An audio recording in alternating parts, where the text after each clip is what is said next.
এই ছেলেটার বাবা একজন পুলিশ অফিসার। সে সবসময় ছোটখাটো ভুলের কারণে তার ছেলেকে খুব খারাপভাবে মারধর করত। একদিন ছেলেটি স্কুল ফাঁকি দিয়ে ধূমপান করছিল, তখন সেটা তার শ্রেণী শিক্ষক দেখে ফেলে। তার শিক্ষক বলে সে এই কথা তার বাবার কাছে বলে দেবে। এটা শুনে ছেলেটা এতটাই ঘাবড়ে যায় যে সে কিছু না বুঝে টিচারকে মেরে ফেলে।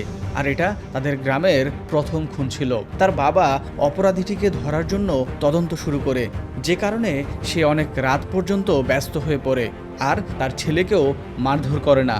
এজন্য যখনই বাবা তাকে মারধর করত তখনই সে গ্রামের কোনো এক মহিলাকে হত্যা করত। এইভাবে এই ছেলে অনেক অনেক নির্দোষ মহিলাকে খুন করে ফেলে। তবে সে কেবল একা নয়, গ্রামে আরও একজনও ছিল যে নির্দোষদের খুন করত। এই লোকটার নাম সেলবন, যার নিজের স্ত্রী তার নিজের ছেলের সাথেই শারীরিক সম্পর্কে লিপ্ত ছিল। সেলবন এসব সহ্য করতে পারত না, তাই সে তার স্ত্রীর মতো দেখতে সব মেয়েকেই টর্চার করে খুন করত।